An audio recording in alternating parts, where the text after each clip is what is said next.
Your dog or cat has been diagnosed with heart disease. You're wondering, is there anything natural you can use? Well, this is a brand new remedy that could be very effective.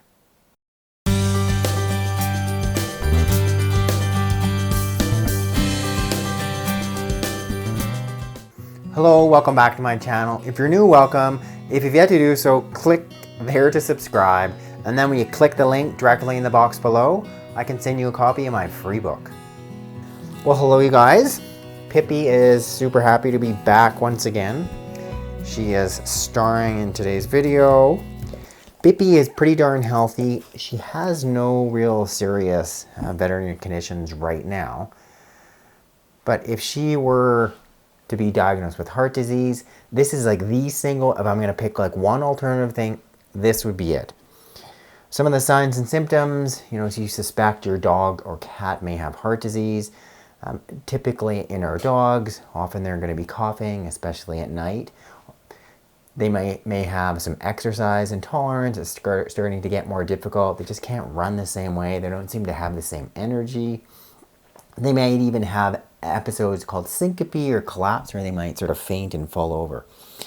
Pippi, you have none of those. But if you did that, first big thing, first you're going to see your veterinarian, right? You're going to go get a physical exam. You're going to get a confirmatory diagnosis. They're likely going to be doing some additional tests.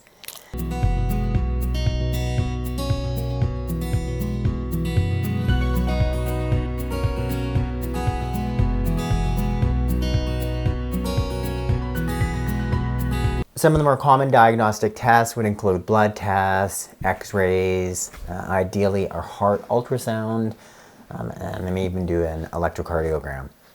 So if Pippi had some of those clinical signs, we went in, we did a veterinary workup, confirmed that she had congestive heart failure. The most common cause would be mitral valve insufficiency. What will we do next, Pippi? But it's a really difficult disease to treat, especially conventionally. And for many of the animals that are diagnosed with serious diseases, often I used to say in practice that the prognosis and the lifespan for being diagnosed with cancer was often better than heart disease. But there are some holistic options. I'll link to some of the videos below. But in particular, there's this one herb which I haven't really discussed that much in the past, nor have I think really appreciated just how potentially effective it is. So it just so happens it's growing in my backyard. We're going to take a little hike out. You can have a look at it. May even be in your own backyard.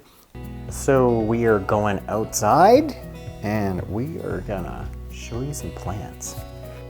Out we go. Hey dudes. Wow.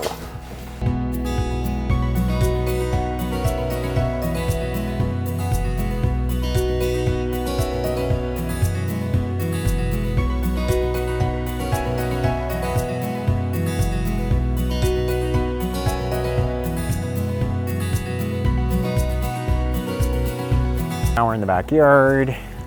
Actually, the front yard. I don't know. It's hard to tell which side of the house we're in. And just in front of the house this entire time, right here is none other than this bush here. It's called a hawthorn berry. There's the leaves. They're now changing color because we're into the fall. Then there's the dark purple blackberries. This is the hawthorn tincture here, picked up at our local co-op natural health store. As far as how does hawthorn work, how can it be so effective? There are actually three primary mechanisms of action that make it so potentially beneficial for heart disease. One, it has a specific called hypotensive effect, meaning it causes the blood vessels on the outside of the body, say, Pippi's paws, to dilate, making it easier for the heart to pump. And in particular, that's how many of the veterinary cardiac medications work. They cause vasodilation, makes it much easier for the heart to pump. And that's just like one benefit from this herb. Second, it has significant antioxidant activity. And we know in heart disease, in heart failure, there's all this damage to the heart muscle cells.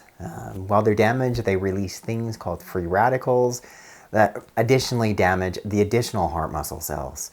Antioxidants, in particular the antioxidant activity of hawthorn, can go a long way in preventing and slowing down that heart muscle damage. So once again being especially beneficial for animals that have heart disease. The third remarkable benefit, it actually has a collectonic action on the cardiac myocytes, just meaning it helps those remaining heart muscle cells that are there.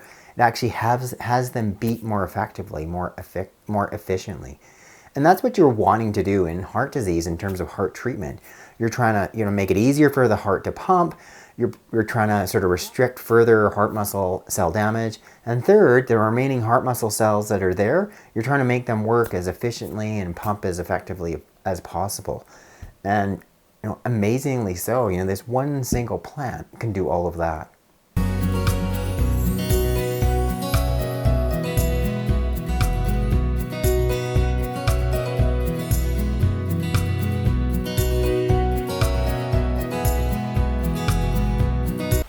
What about side effects? Hawthorn has been extensively studied, and in all the clinical trials, there is low to zero side effects, and that's seen amongst an array of different clinical studies.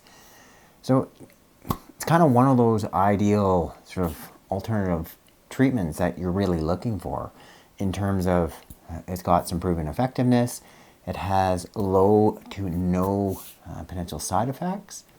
Like, why not try it? Pippi, what do you think? Are you in favor of trying it?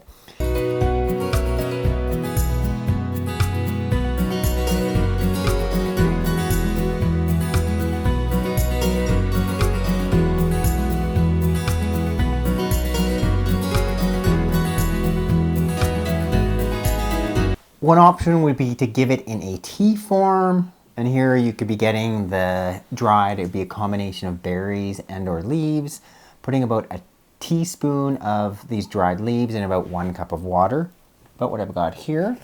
And an average amount will be about half a cup per 20 pounds of body weight daily. So Pippi would get about a cup of this a day. How would you give it to her? Ideally, you're just sneaking it in and substituting it for her water, and that's what she's drinking, as opposed to drinking water. You have hawthorn water. Pippi?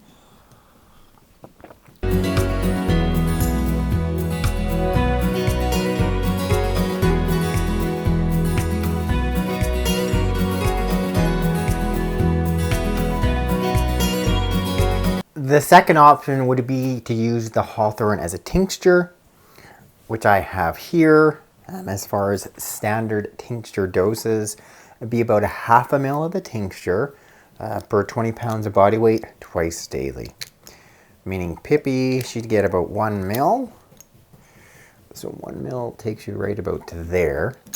And you guys can't see it, but Pippi's wagging her tail like mad because she thinks this is going to taste good. You got to see. Let's just do a test run. I don't think she'd be super crazy about it. I think it'd be much easier to take it and dilute it in something like honey. But let's just try, Pippi. You tell me what you think about the hawthorn. So, Pippi, let's just test the hawthorn palatability. Meaning, would it be easy to give to your dog? Yeah. The stuff's alcohol-based. I don't know if Pippi thinks about it. As I said, it'd be very much easier to sneak it into their food, add a bit of honey. Okay, Pippi. Show people of YouTube what you think of the hawthorn. Here, do you want some? Here, Pippi. And as you guys know, Pippi, I can't believe you're going to drink that straight up. Pippi eats just about everything. And, surprise, Pippi's consuming hawthorn. I don't know how long that will last for, but it seems... If you have a lab, if you have a Pippi lab, okay, it might be easy to treat. Do you want some more hawthorn? No, you don't. It's going to make you sneeze. Okay, no, you stay there. Good girl. Oh. Okay. Thank you, Pippi, for being such a good sport, testing on our hawthorn. But 100%, if I haven't said it enough different times, if I am to have a dog or a cat with heart disease, darn right, of all the different alternative treatments I've talked about, this is the one I would get them on first. I'm also the do as I say as I do person at times, give you all these great suggestions. So if I'm making Pippi try it, I think I should try it. As I said earlier, there are no side effects. No, I don't have heart disease, but it's sure not going to hurt me. And it's also a super great antioxidant. So here we go. Knowing that this is an alcohol base, you know, I think it's going to be kind of bittery and alcohol-y. And oh, man. Right, definitely. If you're going to be giving it to your dog and your cat, you're going to have to add some type of sweetener, like a bit of honey or something, like to mix it in. Like there's no way they're going to happily consume that. Okay, the tincture anyway. Maybe easier to go eat it. For sure, it's going to be easier to start with the tea. Thanks so much for watching this edition of Veterinary Secrets on Hawthorne for heart disease. If you've yet to do so, click there to subscribe, and then when you click the link directly in the box below, I can send you a copy of my free book.